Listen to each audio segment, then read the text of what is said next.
Olá, estudantes da segunda série do ensino médio, sejam muito bem-vindos à nossa aula de aprofundamentos curriculares, né? O aprofundamento que eu estou apresentando para vocês é o hashtag se liga na mídia, que vocês já estão acostumados, né? A gente fala muito de jornalismo aqui. E o meu componente, Laboratório de Produção Jornalística, tá aí na tela para vocês, ó, Laboratório de Produção Jornalística. Estamos na primeira atividade ainda, né? Falando ainda estamos conhecendo o caminho, né, do Laboratório de Produção Jornalística. Pode deixar na tela para eles, que aí a gente apresenta as informações. Essa aula é a sistematização 2, ou seja, estamos terminando hoje a atividade 1, né? Então vocês têm as informações aí, ó, do aprofundamento, hashtag se liga na mídia, unidade curricular que é desse semestre todo, tá na mídia, tá no mundo, componente curricular, laboratório de produção jornalística, comigo, né, professor Mauro Farias. Muito bem, olha só, na última aula, eu estava aqui com o professor Mauro Marcel, a gente fez uma tabelinha legal, falando sobre como fazer esse podcast, né? Então a gente fez uma retomada toda do nosso percurso, a questão de como o estudante se vê diante do jornalismo, como que ele entende o jornalismo, as tecnologias, como que elas modificaram o jornalismo, né? Questão de se apropriar das ideias do que é um editorial, como é que funciona a escolha e a seleção de notícias, os tipos de abordagem que se faz no mesmo jornal sobre um assunto, sobre o mesmo assunto em jornais diferentes. Tudo isso aí, a gente falou de mídia hegemônica, mídia comunitária, mídia alternativa. E aí a proposta era o quê? Que vocês fizessem um resumo de tudo isso daí num podcast, né? Um protótipo de podcast, perdão. E na aula passada, a gente meio que deixou encaminhado aí que vocês deveriam preparar um texto, né? Em cima de tudo aquilo que a gente discutiu. Hoje a gente vai apresentar já como se tivéssemos todos feitos o nosso podcast. Então eu fiz o meu também, né? A gente vai fazer aqui todo um levantamento de como chegamos às informações e eu gravei um podcast para vocês como exemplo. Vamos dar andamento então à aula para chegarmos até esse momento, né? Vamos lá. As habilidades para o conhecimento de vocês estão aí na tela, né? As habilidades da formação geral básica. E as habilidades também, essa aqui é uma da formação geral básica, que a gente trouxe para trazer para vocês quais habilidades são mobilizadas, né, para a gente poder fazer essa atividade. E aqui temos a habilidade do eixo estruturante, né, junto com o eixo estruturante, que continua sendo ainda investigação científica, ou seja, o estudante está indo para batalha e pesquisar, fazer levantamentos, analisar os materiais, as curadorias que vocês fazem, né? Então é investigação científica o tempo todo. Muito bem. E aí o objetivo dessa aula, vamos lá, os objetivos: retomar a atividade da última aula, né? Na última aula a gente falou sobre como iniciaria, né, essa aula falando sobre podcast, fizemos essas retomadas, finalizar a criação do texto para podcast, gravar o podcast com o texto finalizado e apresentar o resultado do podcast gravado. Tudo isso a gente vai ver nesta aula, ok? O que a gente viu na aula anterior, então? Vamos lá. Na aula anterior, caro estudante, na última aula deixamos como proposta de atividade a elaboração de um texto para gravar um protótipo de podcast, com comentários sobre o percurso da atividade 1. Então era isso, vocês tinham que criar um texto resumindo todo o percurso que vocês fizeram, né, durante a atividade 1 e gravar isso aí depois, criar o texto para gravar o protótipo de podcast. Nesta aula, vamos retomar esse assunto e finalizá-lo para que possamos concluir a gravação e a apresentação do protótipo de podcast.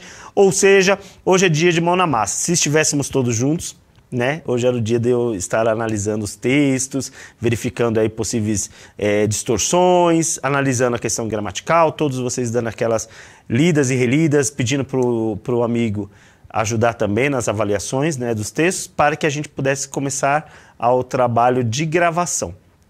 E olha só, gravar um podcast não é tão difícil, né? Existem diversos aplicativos hoje disponíveis aí para os celulares que ajudam você tanto com o auxílio da gravação, como a sonorização, efeitos especiais, tudo isso, e até transformar o arquivo num arquivo que pode ser tocado em qualquer tipo de equipamento. Então, existem diversos aplicativos. Mas o simples fato de você ligar o gravador do seu celular e já começar a gravar um áudio, já é um início aí de um podcast, né? Então não precisa necessariamente ter todo esse aparato. depois você pode fazer as edições, tá? Então hoje a ideia era que você conseguisse registrar um áudio com o percurso, tá? Então se o estudante aí, professor, eu não tive acesso a nenhum aplicativo, eu fiz o meu podcast simplesmente gravando, né? Fiz um relatório ali, gravando as minhas percepções da atividade 1. Ok, tranquilo. Depois, se quiser fazer uma edição, quiser fazer um trabalho mais elaborado, fique à vontade, né? Mais para frente, a gente vai de novo retomar a questão de fazer um jornal comunitário e aí vai entrar a possibilidade de fazer um podcast de novo, tá? Então, de repente, esse é o momento do treinamento para lá na frente vocês desenvolverem um trabalho mais elaborado. Muito bem. Como que eu comecei, então, a questão do meu podcast? Como na aula anterior, eu e o professor Mauro e eu, né, professor Mauro Marcel, estivemos aqui e a gente conversou muito sobre cada etapa dessa atividade 1. Então, desde o início, quando eu fiz aquela pergunta provocativa para vocês, o que vocês esperam do jornalismo, o que vocês conhecem de jornalismo, qual é o envolvimento de vocês com esse campo, né, jornalismo. E aí a gente começou discutindo sobre a formação geral básica, em que a gente aprende muito sobre os gêneros textuais, reportagem, notícia, artigo de opinião e por aí vai, né, as charges, as tirinhas.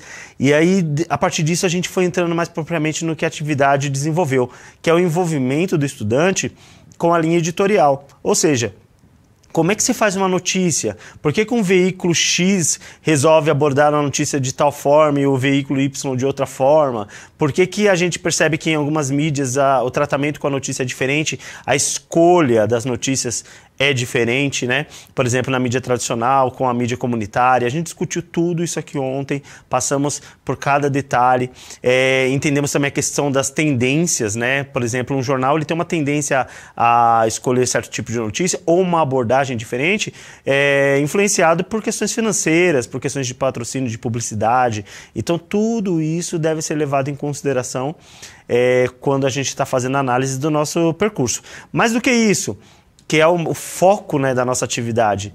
O que as tecnologias trouxeram de novidade para o jornalismo? Então, pensar na tecnologia como o que a gente tem vivido hoje, né? A ascensão aí, né, a evolução da internet e de todos os mecanismos que se cria a partir dela, né, das redes sociais, dos blogs, né, todo esse envolvimento, o celular mais ali à mão, né, os smartphones. Então tudo isso daí tem que se levar em consideração. O que isso mudou na forma como a gente vê o jornalismo? Mas aí o estudante fala, professor, mas desde que eu me conheço por gente, já existiam essas tecnologias. Então é importante fazer pesquisa e curadoria para verificar como que num passado aí mais distante, ou num passado mais recente, se fazia jornalismo sem essas tecnologias. Eu fiz, se eu não me engano, numa das primeiras aulas, uma linha do tempo, mostrando como começou a ideia do jornalismo, né? Desde lá do tempo de César, que foi o ponto inicial da minha linha do tempo, quando ele pedia para publicar em praça pública, em pedras ou em tábuas de madeira, todas as informações a respeito das conquistas do exército romano, das informações a respeito da cidade para os cidadãos, né, que era importante, e falando também sobre a questão de execução de inimigos, execução de pessoas que cometeram crimes, tudo isso era informado. Era uma forma de fazer jornal, informação. Depois veio Gutenberg, né? Eu avancei bastante aí com a criação da prensa, né? Fazendo o jornal impresso. E aí, daí para frente, foi vindo cada vez mais evolução. O telégrafo, o telefone, né? A televisão, o rádio antes da televisão. Tudo isso foi trazendo novidades que foi modificando a forma de fazer jornalismo. Então, se o jornalismo antigamente era bem rudimentar, né? Tratava assim de uma informação bem local, com muita dificuldade de se fazer uma globalização, olha onde chegamos hoje, né? Instantaneamente a gente consegue ver o que está acontecendo em qualquer lugar do mundo. Chegamos ao ponto de estarmos vivendo numa época de guerra e a guerra ser transmitida como se fosse um reality show, né? Obviamente eu não estou minimizando a situação da guerra, mas estou dizendo assim que ela aparece de forma instantânea, né? O que acontece do outro lado do mundo, que seria muito difícil para a gente ter esse acesso a isso em tempos remotos, hoje a gente vê instantaneamente, né? Então a tecnologia ela trouxe algumas modificações que ficaram marcadas e a ideia é que isso evolua muito mais. Então é isso que o estudante tem que fazer.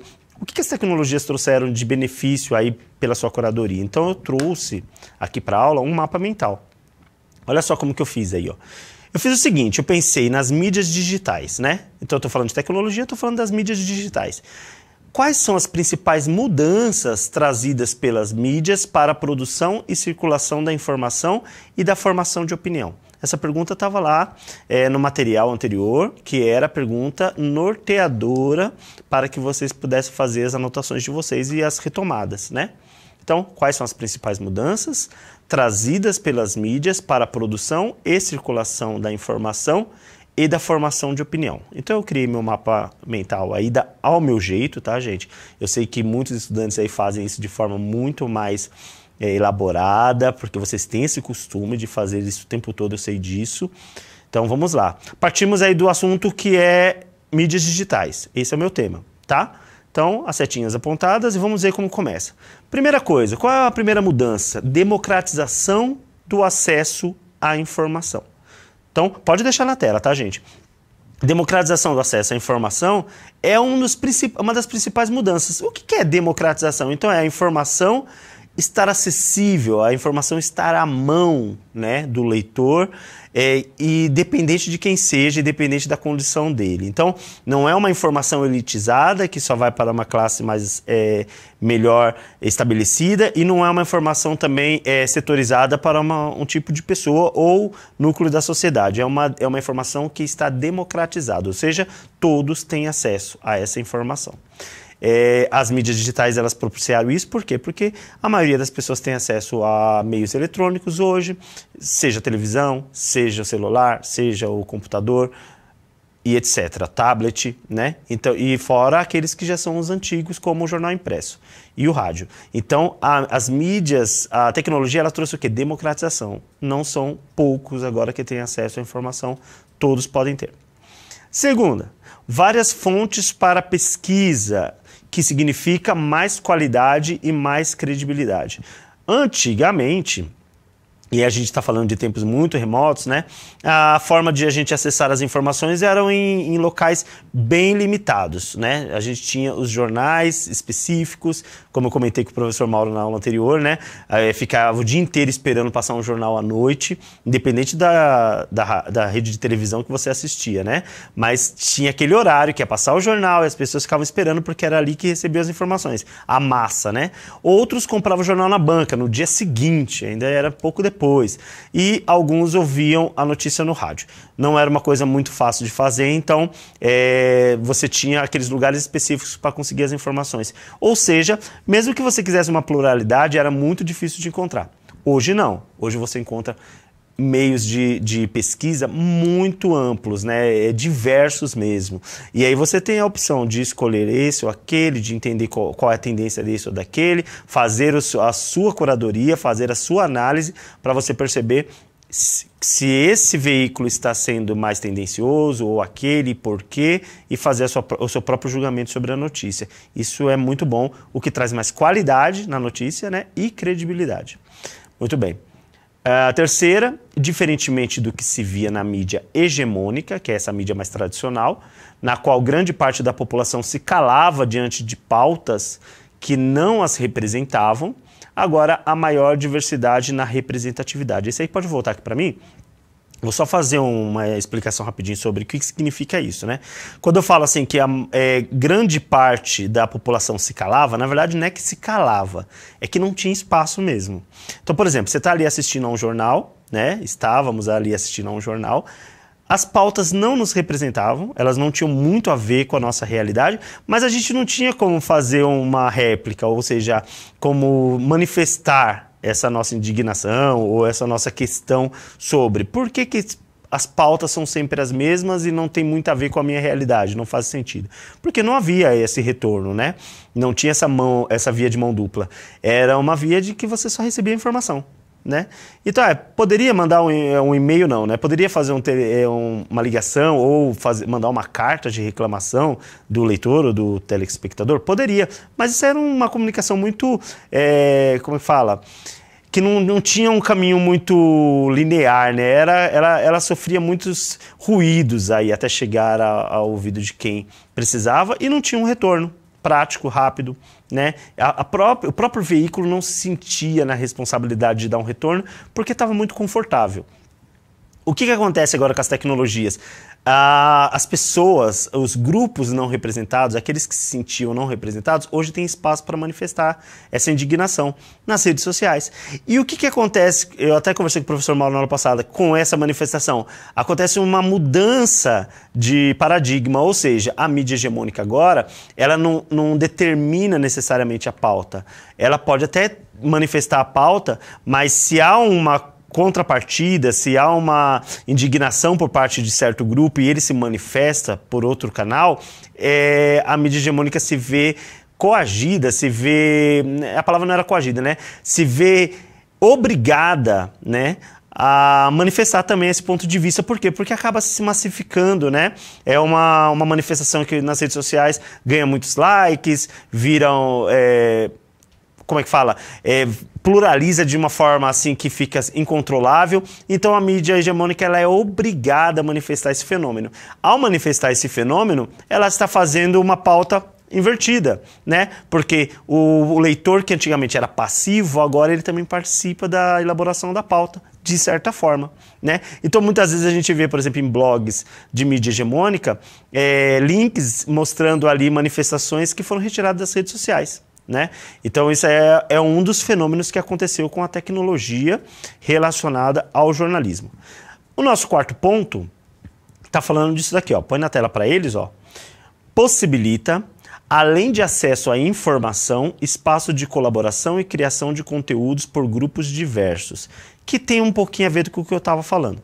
Então, além do espaço de acesso à informação, há uma colaboração. Então, essa forma de o próprio jornal tradicional ter que pesquisar nas redes sociais, verificar o que está ali polarizado, ou o que está massificado, o que está sendo tendência, né? E colocar dentro da sua grade de notícias é uma forma de colaboração. Tem gente falando muito que isso é uma nova tendência do jornalismo, né? O jornalismo colaborativo, ou seja, o próprio leitor ou outras vias alternativas de jornalismo, que não são aquelas tradicionais, acabam colaborando para que a mídia tradicional também tenha o seu conteúdo modificado ali, né? Então, é uma das coisas que a tecnologia trouxe. Ou seja, abriu-se essa bolha, né? Não existe mais aquela bolha fechada em que um determinado veículo determina a pauta, determina o que se fala, o que não se fala, tal. Hoje não, hoje é preciso... Ele pode até determinar, mas haverá uma cobrança. E essa cobrança aí vai repercutir, né? Vamos ver aí o próximo. As mídias hegemônicas tendem a ser mais genéricas e tratam com pouca profundidade temas relacionados às classes menos prestigiadas. É uma forma de ver, né? Na verdade, não é que eles tratam de forma com menos profundidade.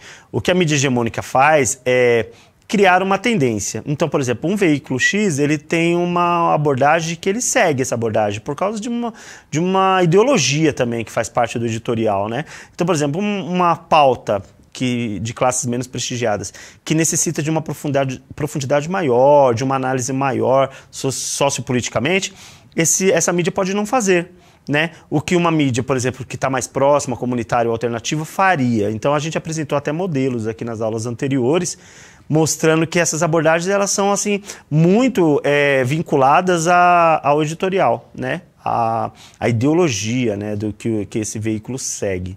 Então, as mídias hegemônicas, elas têm, talvez o que está querendo se passar nessa anotação que eu quis passar é o seguinte, por exemplo, quando a gente vai falar de situações como desemprego, como crescimento aí demográfico, né, falta de habitação, essas coisas, eles tratam muito em cima de números, né? Então, 50% da população, o IBGE acabou de levantar que 35% das pessoas vivem abaixo da linha da miséria.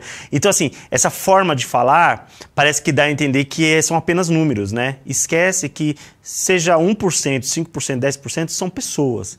Então falta um pouquinho de profundidade de falar que pessoas estão sofrendo, pessoas estão à margem, pessoas não estão sendo assistidas. Essa é a crítica que você faz. Então a mídia hegemônica, ela, às vezes, é muito fria nisso, né? Trata em formas de números, em formas de tendências, né? Gráficos e tal. Próxima, E as tecnologias, elas trouxeram uma mudança nisso, tá? Há diversos interesses por trás da elaboração de uma linha editorial, dentre eles o posicionamento político e ideológico e as fontes de financiamento. Isso aqui é uma das coisas que mais pega um pouco na questão de quando a gente fala de editorial. Porque acreditava-se, né, ainda acredita-se aqui no Brasil, infelizmente, né, fora do Brasil o jornalismo já está bem mais como é que fala, profissional. E quando eu falo profissional, eu estou dizendo no sentido de se posicionar mesmo, né? Fora do Brasil é muito comum que o jornal ele defenda a sua linha política ideológica, claramente, né? Nos Estados Unidos, por exemplo, existe 2 partidos políticos, né? Então lá é bem assim, ou você está de um lado ou você está do outro, né? Existem 2 partidos políticos só, que é os que predominam. Os outros partidos políticos são muito pequenos, são muito regionais. Então, esses 2 são os que predominam. Então, é muito comum que o veículo jornalístico ele assuma um posicionamento político-ideológico, né?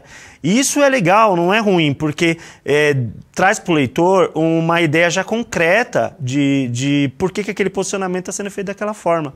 Não fica uma coisa muito obscura, tipo, será que ele está querendo dizer isso? Será que ele está... Não, ele é muito claro na cobertura deles. Eles fazem um jornalismo sério, mas na questão do editorial, das opiniões, acabam tendo uma tendência a defender a visão político-ideológica que rege o veículo. Aqui no Brasil há uma dificuldade com isso, né?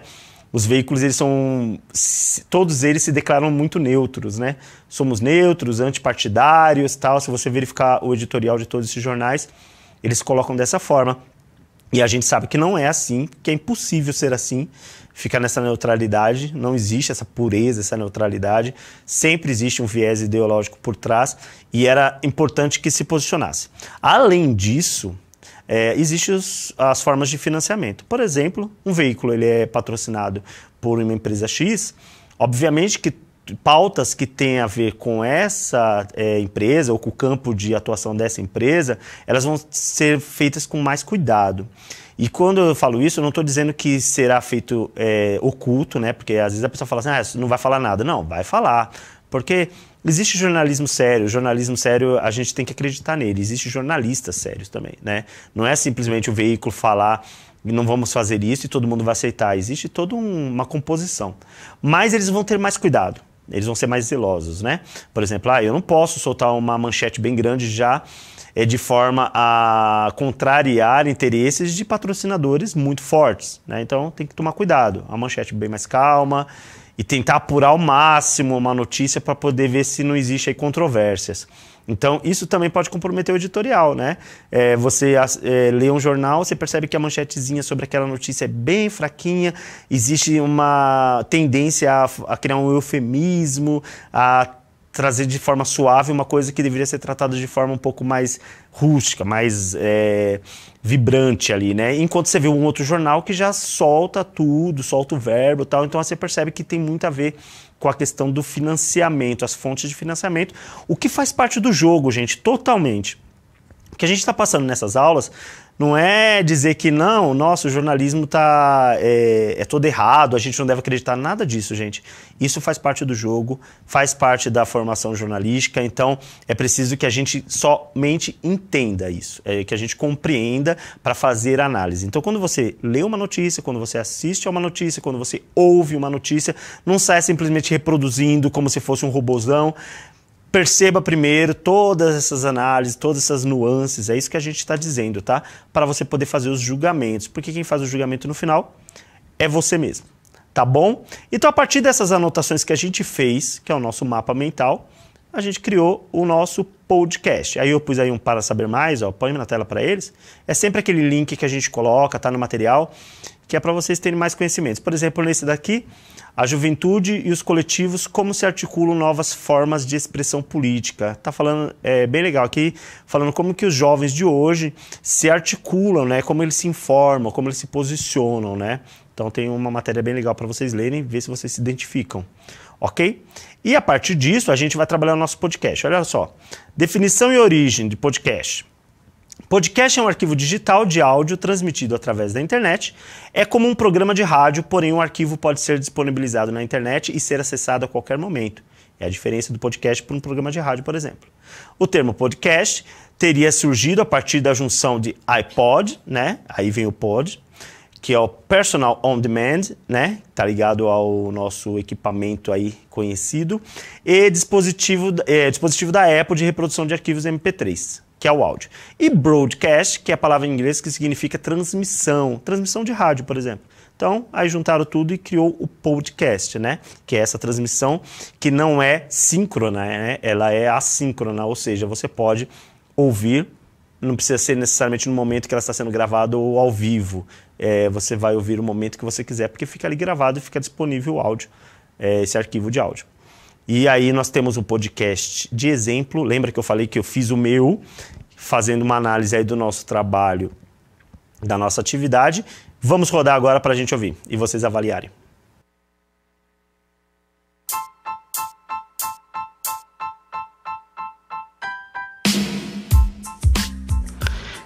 Olá galera, esse é o nosso podcast do aprofundamento #Se Liga na Mídia para a atividade 1 do componente Laboratório de Produção Jornalística. Nosso grupo está curtindo muito esse aprofundamento. Falar sobre jornalismo midiático nos fez perceber como é amplo e complexo esse campo.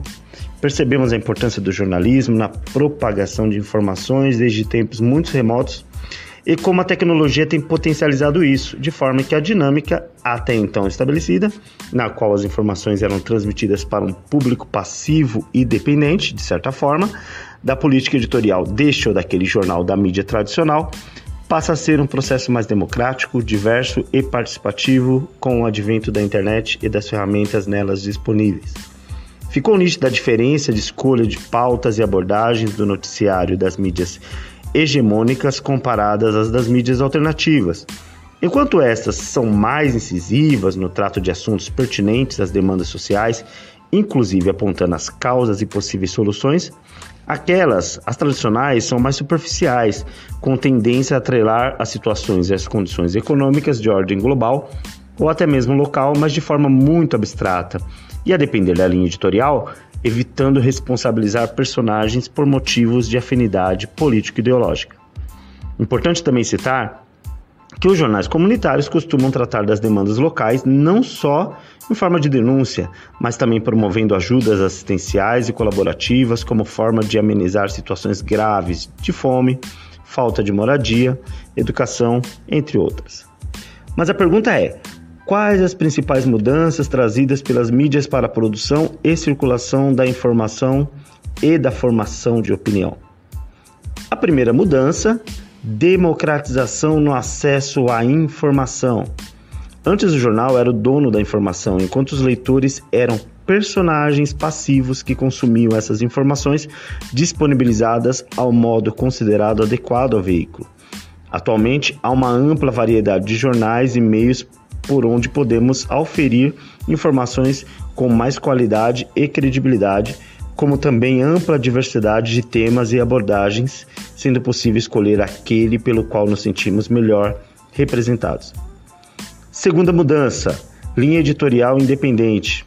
Antes, a exclusividade de noticiar cabia aos veículos da mídia hegemônica tradicional, cuja linha editorial normalmente sofre evidente influência dos tipos de financiadores que as mantêm. Ou seja, nem todo tipo de notícia era abordado de forma ampla e imparcial. Hoje é possível, com um simples clique no seu smartphone, acessar os inúmeros blogs, páginas de redes sociais que, por terem financiamento de leitores, na maioria das vezes, ousam dar luz às informações mais diversas a ponto de obrigar a cobertura destas pela mídia tradicional. Terceira mudança: a representatividade. Diferentemente do que se via na mídia hegemônica, na qual também grande parte da população se calava diante de pautas que não as representavam, agora há maior diversidade na escolha de pautas representativas, principalmente aquelas que envolvem o público de classes menos prestigiadas. E como você se vê representado na mídia atualmente? Fala aí pra gente. É isso, gente. Esse aprofundamento é muito legal e vai com certeza mudar a forma como você vê o jornalismo, possibilitando uma visão mais crítica e de protagonismo enquanto leitor e, quiçá, de produtor de conteúdos. Valeu! #Se Liga na Mídia. Fui!